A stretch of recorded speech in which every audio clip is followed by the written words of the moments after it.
Selamat pagi Pak Agus. Pagi, Pak. Pak Agus, kita akan berdiskusi yaitu mengenai siswa yang mengalami kesulitan membaca ya. Mari kita mulai dengan tujuan yang ingin Pak Agus, kemudian apa yang ingin Bapak lakukan terkait Mbak Yaya, siswa yang belum bisa membaca dengan lancar. Kemarin Pak Agus itu kan sempat datang ke tempat saya untuk mau ngobrol gitu ya Pak ya. Mau ngobrol tentang Mbak Yaya gitu ya Pak ya. Iya, Pak, betul, Pak. Itu, Pak. Mau ngobrol Saya itu kan saya itu punya siswa namanya Yaya, Pak. Yaya itu nggak bisa baca, ya. Kemudian ketika dia belum bisa mengenali huruf-huruf, kemudian kalau disuruh baca di depan kelas itu dia tidak pede. Nah, jadi tujuan saya adalah untuk membuat Mbak Yaya ini bisa membaca dengan baik, Pak. Setidaknya mengenal huruf, ya, mengenal huruf dengan benar dan merasa lebih percaya diri di saat membaca di kelas, Pak. Ngaten, Pak. Iya, baik Pak Agus.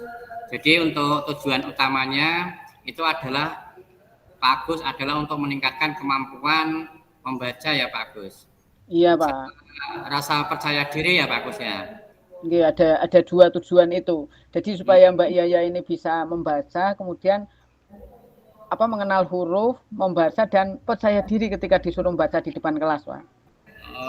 Nah, itu adakah target spesifik yang ingin Pak Agus capai dalam waktu dekat ini ya Pak Agus?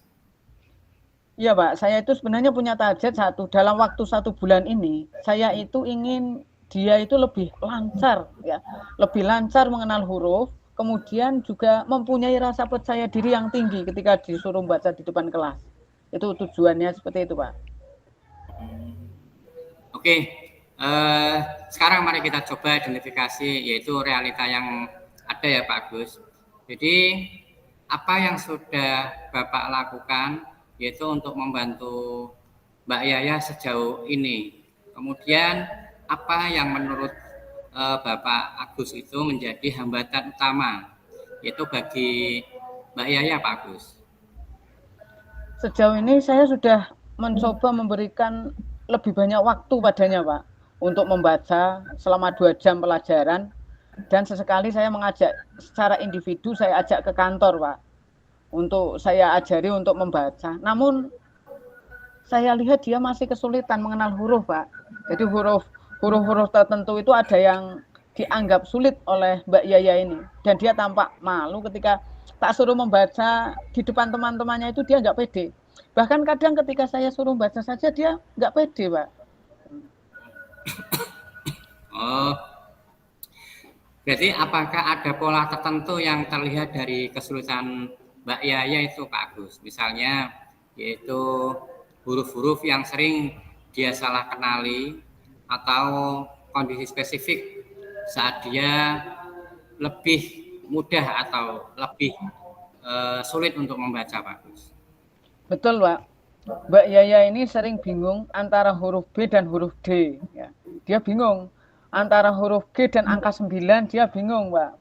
Dan dia tampak lebih tenang saat membaca sendiri. Ya. Kalau ketika saya amati ketika dia membaca sendiri itu dia tenang, dia kayaknya agak lancar. Tapi ketika di depan teman-temannya, kadang di hadapan gurunya saja dia nggak pede gitu. Nah, apalagi ketika disuruh baca di depan kelas, dia bahkan tidak pede sekali, Pak. Itu. Baik Pak Agus.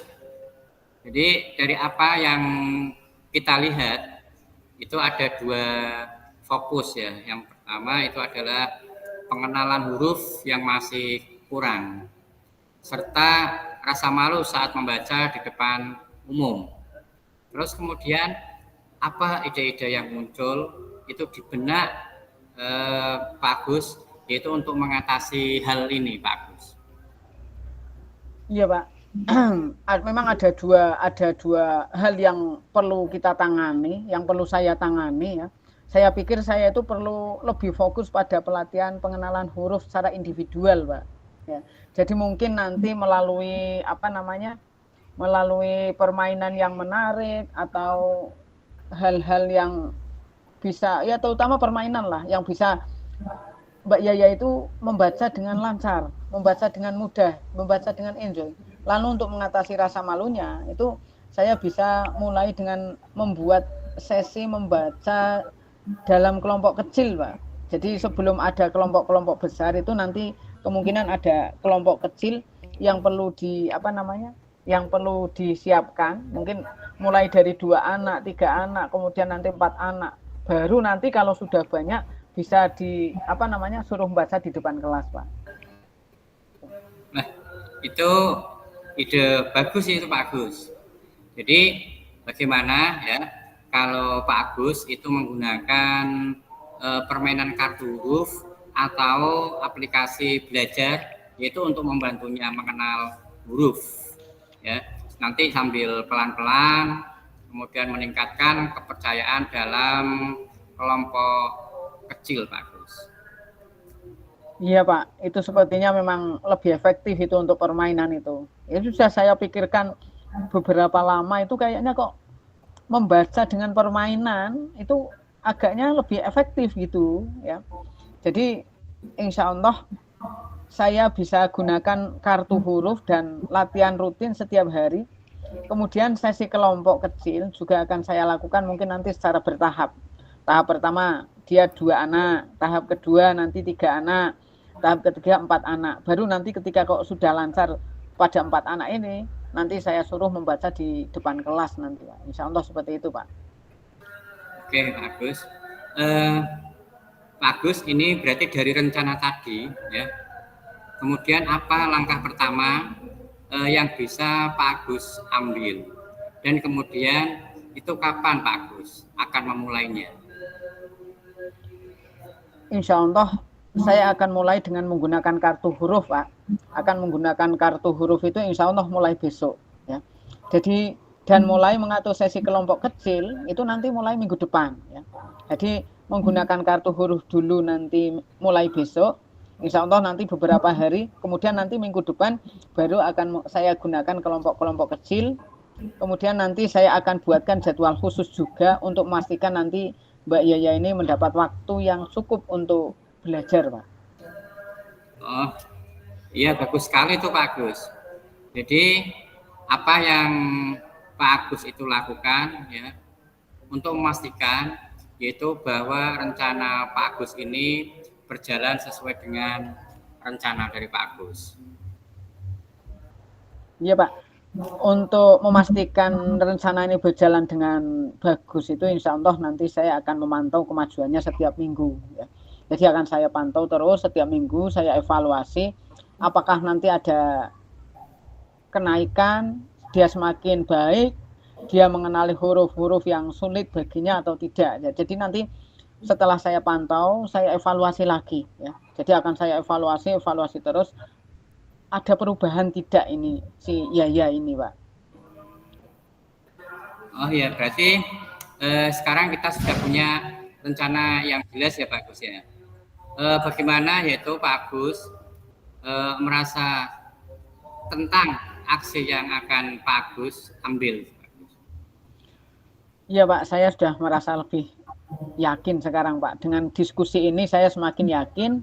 Dengan rencana ini saya yakin, saya rasa nanti Yaya ini akan lebih cepat mengenal huruf, Pak. Jadi insya Allah Mbak Yaya dengan cara-cara ini, ya. Jadi tadi ada 2 cara, adalah cara menggunakan kartu huruf dan kelompok kecil. Insya Allah nanti saya yakin akan berhasil, Pak. Terima kasih, Pak, atas saran-saran atau diskusi dari panjenengan kok mau saya ajak untuk diskusi ini. Saya ucapkan terima kasih yang banyak, Pak. Oh ya, ini Pak Agus hebat sekali dan mantap sekali Pak Agus. Jadi nanti yaitu kita akan mengecek lagi yaitu perkembangannya setelah beberapa minggu ini. Kalau ada hal-hal yang ingin dibahas lebih lanjut, saya selalu siap membantu untuk kemajuan Pak Agus.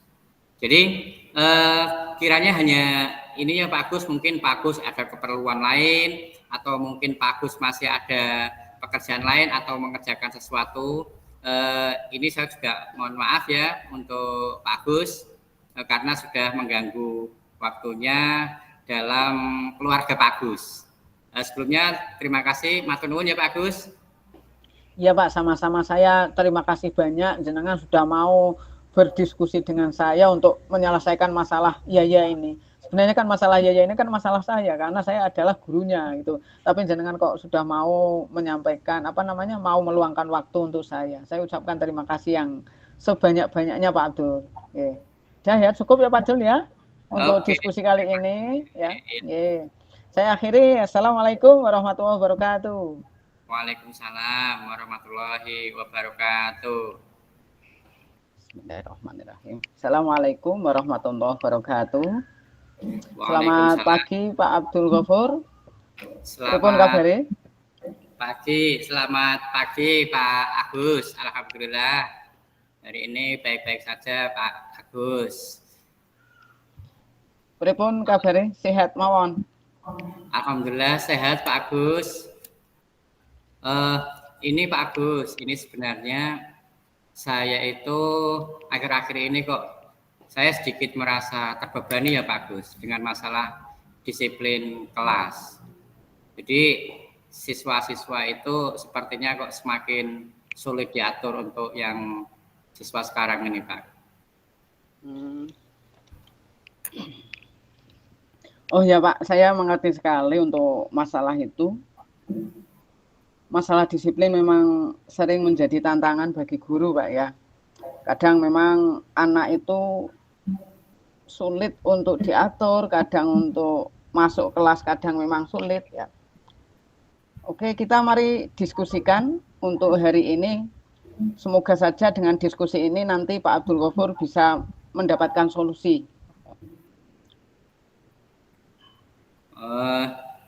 Iya Pak, terima kasih Pak untuk ini Pak Agus. Jadi saya juga setuju sekali Pak. Saya sangat terbuka dengan saran Pak Agus. Boleh saya tahu Pak, sebelum kita lanjut nanti kita diskusinya, tujuan yang ingin Bapak capai untuk pelaksanaan diskusi ini apa Pak? Tujuan spesifiknya? Gini Pak Gus, untuk saya ingin sekali kelas menjadi lebih kondusif Pak Gus. Nah, lebih kondusif untuk belajar. Kemudian siswa juga bisa lebih fokus dan tidak banyak gangguan. Dan saya bisa menyampaikan materi itu bisa lebih efektif.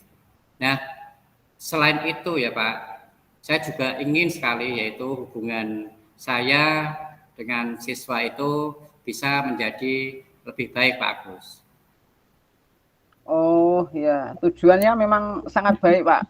Jenengan punya tujuan yang sangat baik sekali. Jadi secara garis besar, Bapak ingin menciptakan lingkungan belajar yang positif, yang produktif, serta membangun hubungan yang baik dengan siswa ya Pak ya. Terus, iya, Pak. Ya. Mari kita lihat lebih dalam lagi Pak. Bagaimana Bapak mengukur keberhasilan program ini? Apa indikator yang menunjukkan bahwa program kedisiplinan ini nanti bisa berjalan dengan lancar, berjalan dengan baik Pak? Ini Pak Agus, mungkin bisa dilihat dari peningkatan partisipasi siswa itu Pak Agus dalam kegiatan belajar. Kemudian untuk indikatornya itu kemudian berkurangnya gangguan saat pembelajaran dan peningkatan nilai ujian Pak Agus. Itu ide yang sangat bagus Pak ya. Jadi jenengan punya tujuan-tujuan atau indikator-indikator yang jelas ya. Selain itu mungkin kita juga bisa melihat dari hasil observasi terhadap perilaku siswa di kelas Pak. Jadi seperti apakah mereka itu lebih sering bertanya, bekerja sama dengan teman, atau menunjukkan sifat-sifat yang lebih bertanggung jawab, sifat yang lebih positif ngaten Pak. Jadi sekarang mungkin kita identifikasi hal-hal apa saja yang perlu disiapkan atau dikembangkan untuk mencapai tujuan tersebut, Pak. Mungkin jenengan juga punya apa saja kendala yang Bapak hadapi selama ini, ngaten. Oh iya Pak Agus, ini Pak Agus, untuk salah satu kendala itu adalah beberapa siswa itu yang sering mengganggu teman-temannya. Nah selain itu, saya juga kesulitan Pak Agus untuk membuat siswa tetap fokus pada pembelajaran. Terus kemudian terutama pada awal pembelajaran itu Pak Agus.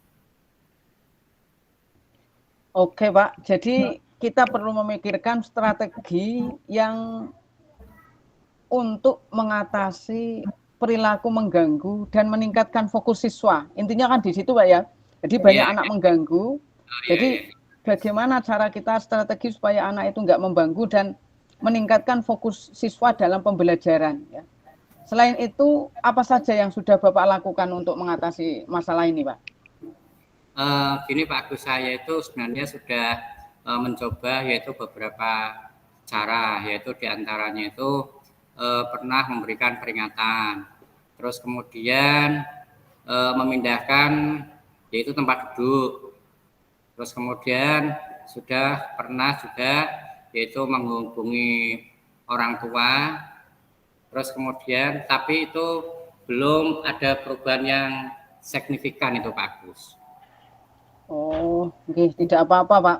Berarti jenengan sudah melakukan 3 cara ya Pak ya. Yang pertama memberi peringatan, yang kedua memindahkan tempat duduk, yang ketiga menghubungi orang tua tadi ya. Jadi sudah ada tiga strategi yang jenengan lakukan, tapi belum ada perubahan belas ya Pak ya. Belum ada perubahan Pak sampai saat ini. Oke. Berarti tidak apa-apa Pak. Kita coba cari solusi yang lebih efektif lagi Pak. Mungkin selain itu ya. Selain dari 3 itu, mungkin apa dukungan yang Bapak butuhkan untuk melaksanakan program ini Pak? Apakah Bapak membutuhkan mungkin bantuan dari rekan guru, kepala sekolah, atau mungkin orang tua juga perlu dihadirkan di sekolah gitu Pak? Iya Pak Gus.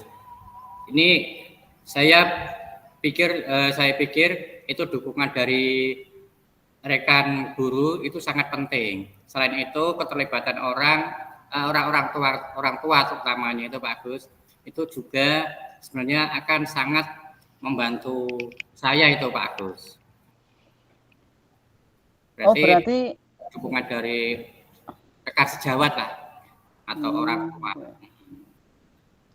Baik Pak, berarti kita coba dulu untuk 2 solusi itu ya Pak ya. Jadi jenengan nanti bisa koordinasi dengan rekan guru, kemudian koordinasi dengan orang tua, kemudian kita kolaborasikan 2 alternatif itu untuk menyelesaikan masalah kedisiplinan siswa ini Pak ya. Iya. Terus sekarang kita sepakati saja Pak. Langkah selanjutnya, bagaimana kalau kita nanti bertemu 2 minggu lagi dari sekarang, Pak. 2 minggu lagi dari sekarang untuk mengevaluasi progres yang sudah dicapai dan membahas langkah-langkah yang selanjutnya. Jadi nanti Bapak untuk selama 2 minggu ini kolaborasi dengan guru, kemudian kolaborasi dengan orang tua, kemudian nanti 2 minggu lagi kita bertemu, kita bahas, diskusi lagi, sudah ada perubahan atau belum Pak ya? Oh iya Pak, ya baik sekali Pak. Saya setuju dengan untuk idenya Pak Agus Pak. Saya setuju Pak. Oke, berarti kalau jenengan sudah setuju itu bagus sekali ya. Berarti cukup dari sini segitu aja dulu ya Pak ya dulu ya. Jadi cukup ini untuk kegiatan kita ya, untuk diskusi kita berarti kan sudah menemukan solusi. Berarti kita menggunakan solusi dengan rekan sejawat dan orang tua Pak ya. Nah, sebelum kita akhiri sesi hari ini, apakah ada hal lain yang Bapak perlu sampaikan nggak Pak? Untuk sebentar ini tidak ada Pak. Ini terima kasih sekali ya Pak atas masukan dan sarannya dari Pak Agus nih ya Pak. Sama-sama Pak. Saya yakin nanti dengan kerjasama yang baik antara Bapak Ibu guru dan orang tua, masalah kedisiplinan siswa ini pasti akan dapat terselesaikan Pak. Ya. Sekali lagi terima kasih atas waktunya, keterbukaan Bapak. Kemudian nanti kita akan berjumpa 2 minggu lagi Pak ya. Oh iya Pak Agus, terima kasih sekali ya Pak Agus. Ya, sampai jumpa Pak. Assalamualaikum. Waalaikumsalam warahmatullahi wabarakatuh. Untuk refleksi, Ya. untuk yang pertama, yaitu apa yang sudah berjalan dengan baik selama percakapan, yaitu dengan adanya kemitraan ini Pak Agus, antara saya dengan Pak Agus, ya, sehingga Pak Agus itu bisa dengan leluasa yaitu menyampaikan pendapatnya. Terus kemudian untuk yang kedua, yaitu yang perlu diperbaiki itu adalah bagaimana coach itu mengajukan pertanyaan yang berbobot.